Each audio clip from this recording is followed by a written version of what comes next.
چیزیں خراب ہوتی ہیں پہلے سے بھی زیادہ بہترین اور خوبصورت ہونے کے لیے ان آزمائش کے بعد اللہ کا معجزہ ہے ہمارے لیے۔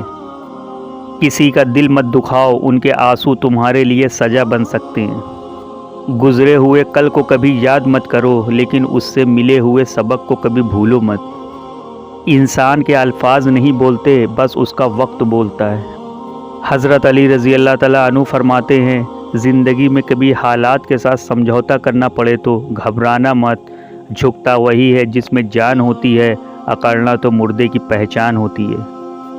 دنیا خوبصورت چہرہ دیکھتی ہے اور میرا اللہ خوبصورت دل دیکھتا ہے۔ برے مزاج کو برداشت کرنا اچھے مزاج کی بہترین علامت ہے۔ وہی اللہ ہے جو صبح نیند سے جگاتا ہے ان انسانوں کو جو سارا دن اللہ کی نافرمانی کرتے ہیں، کبھی دھوکہ، کبھی غیبت، کبھی جھوٹ، کبھی سود، کبھی کچھ۔ جب رات ہوتی ہے تو سلا دیتا ہے، اور ایسے سلاتا ہے جیسے سارا دن ایک بھی نافرمانی نہ کی ہو۔ حالانکہ زمین پکار اٹھتی ہے، پہاڑ رو پڑتے ہیں، یا اللہ یہ کیا ہو رہا ہے؟ یا اللہ تو ان کو پکڑتا کیوں نہیں؟ یا اللہ تو ان نافرمانوں کو مارتا کیوں نہیں؟ یا اللہ تو اجازت دے ہم انہیں مٹا دیں گے۔ اللہ فرماتا ہے خاموش رہو، میں ان کی توبہ کا انتظار کر رہا ہوں، یہ میرے بندے ہیں، کبھی تو لوٹیں گے میری طرف۔ میرے بھائیوں، تیاری کرو اس دن کے لیے جس دن دودھ پلانے والی مائیں بھی پہچاننے سے انکار کر دیں گی۔ اللہ کے خوف سے صرف ایک گناہ چھوڑ دینا 1,00,000 تہجد نفل نماز پڑھنے سے بڑھ کر ہے۔ الحمدللہ کہیے اور یاد رکھیے آپ کی زندگی لاکھوں سے بہتر ہے۔ لوگ کار میں اللہ کا نام لکھتے ہیں مگر دل میں اللہ کا خوف نہیں رکھتے۔ جن کو یہ معلوم ہو جائے کہ اللہ بہت غور سے سنتا ہے تو پھر وہ اپنی کہانی کسی اور کو نہیں سناتے۔ کسی میں عیب مت ڈھونڈتے رہو، اپنے عیب دیکھو، پھر تمہیں سب اچھے نظر آنے لگیں گے۔ اس مٹ جانے والی دنیا کے پیچھے اس اللہ کو ناراض نہ کرو۔ انسان کی ضرورت صرف سکون ہے، اور سکون تو اللہ کے ذکر میں ہے۔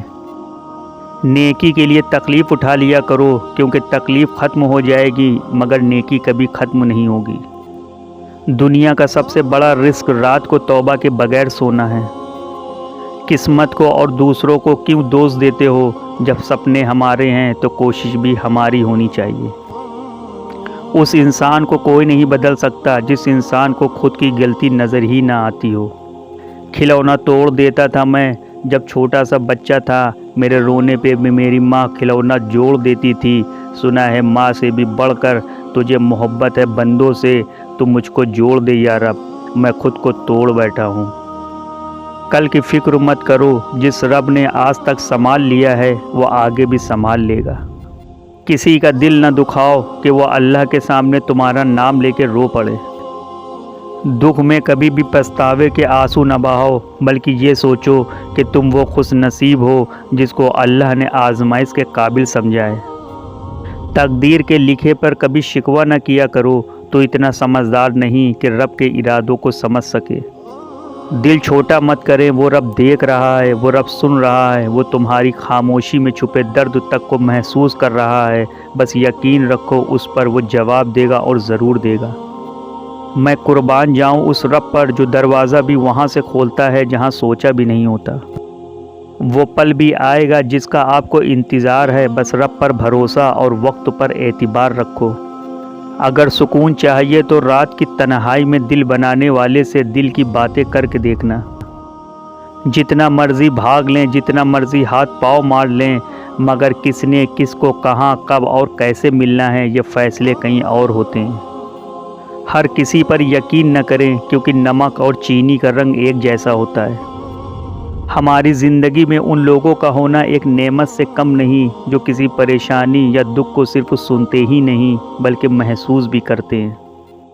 اپنے وہ نہیں جو صرف تصویر میں ساتھ کھڑے ہوں، اپنے تو وہ ہوتے ہیں جو تکلیف میں ساتھ کھڑے ہوں۔ خوبیاں اتنی تو نہیں کہ کسی کے دل میں گھر بنا سکیں، لیکن کچھ ایسے پل ضرور چھوڑ جائیں کہ بھولنا آسان نہ ہوگا۔ چاہت، فکر، سادگی اور وفا، میری انہی عادتوں نے میرا تماشا بنا دیا۔